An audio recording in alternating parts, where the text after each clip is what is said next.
Packing. I said I'd rather pack. I rather pride myself on my packing.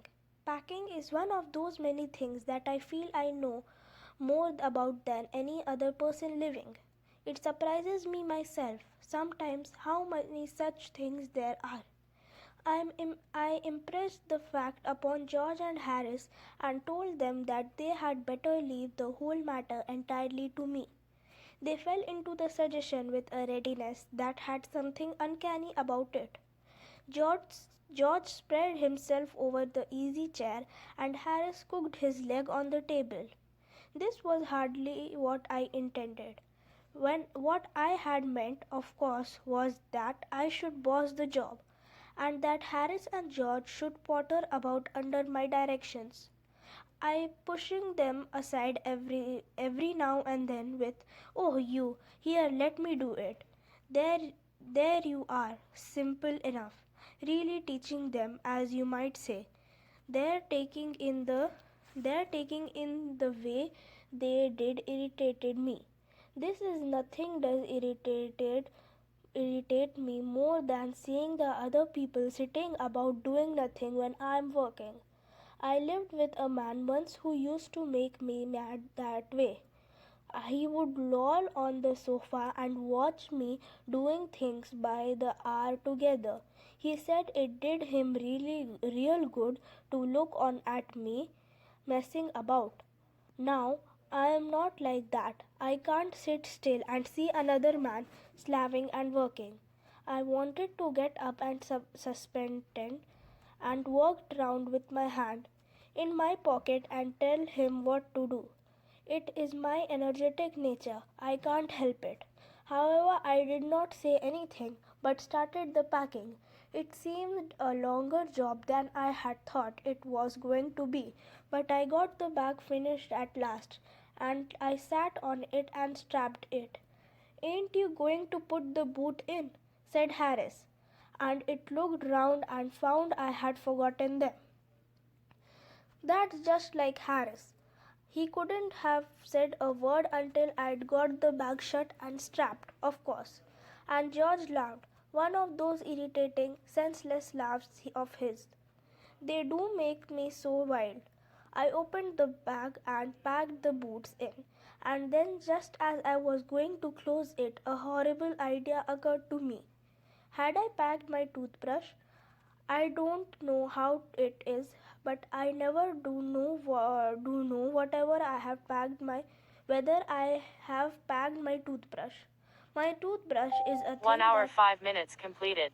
My toothbrush Remaining is a time thing 0 that haunts second. me when I am traveling Burn calories and makes 428 my calories. life a misery. I dream that I haven't packed it and wake up in a cold perspiration and get out of bed and hunt for it.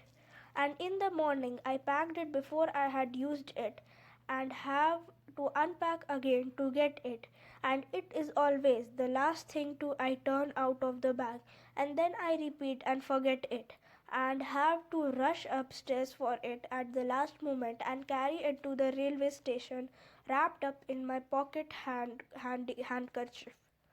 Of course, I had to turn every mortal thing out now, and of course I could not find it.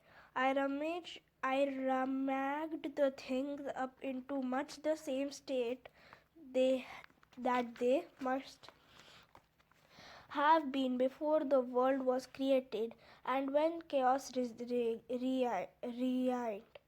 Of course, I found George and Harris 18 times over, but I couldn't find my own. I put the things back by one and held everything up and shook it. Then I found it inside a boot. I replaced once more. When I had finished, George asked if the soap was in. I said I didn't care a hang whether the soap was in or whether it wasn't, and I slammed the bag shut and strapped it and found that I had packed my spectacles in it and had to reopen it. It got shut up finally at 10:05 p.m. and then there remained the hampers to do.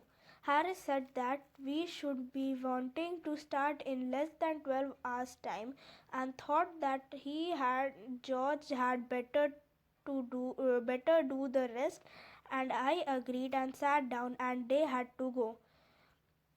They began in the light-hearted spirit, evidently intending to show me how to do it. I made no comment, I only waited. When the exception of George Harris is the worst packer in the world, and I looked in the piles of plates and cups, the kettle and bottle and the jar and peas and stove and cakes and tomatoes, etc., and felt that the things would soon become exciting. It did. They started with breaking a cup. That was the first thing they did. They did that just to show you what they could do and to get you interested. Then Harris packed the strawberry jam on top of the tomato and squashed it, and they had to pick out the tomato with a teaspoon. And then it was George's turn, and he throwed on the butter. I didn't say anything, but I came over and sat on the edge of the table watching all of that.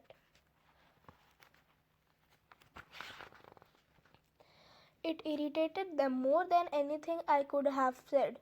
I felt that. It made them nervous and excited, and they stepped on things and put things behind them and then couldn't find them when they wanted them.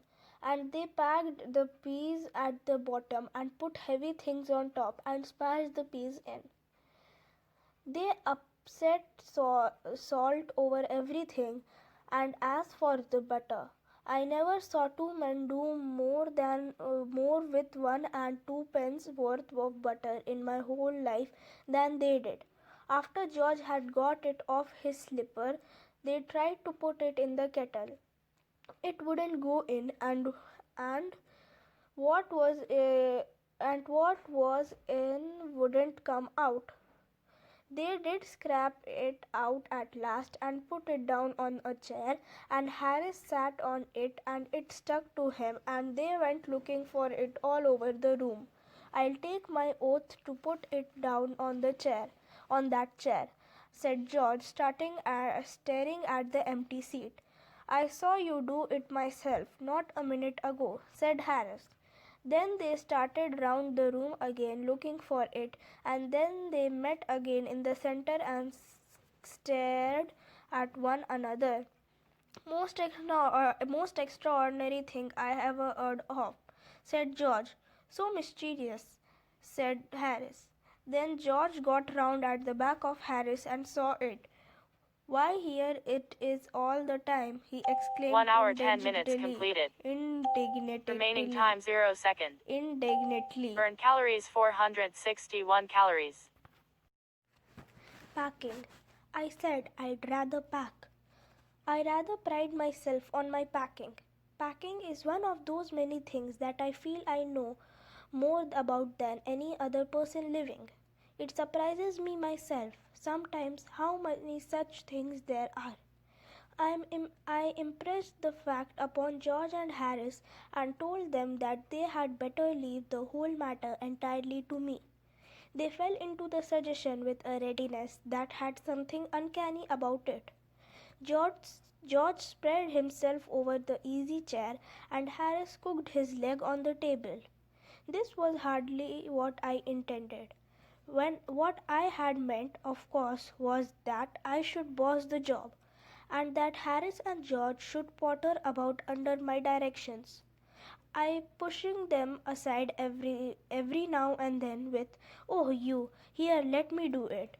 There you are, simple enough, really teaching them, as you might say. Their taking in the way they did irritated me. This is nothing does irritate me more than seeing the other people sitting about doing nothing when I'm working. I lived with a man once who used to make me mad that way. He would loll on the sofa and watch me doing things by the hour together. He said it did him real good to look on at me messing about. Now, I am not like that. I can't sit still and see another man slaving and working. I wanted to get up and suspended and walked around with my hand in my pocket and tell him what to do. It is my energetic nature. I can't help it. However, I did not say anything but started the packing. It seemed a longer job than I had thought it was going to be, but I got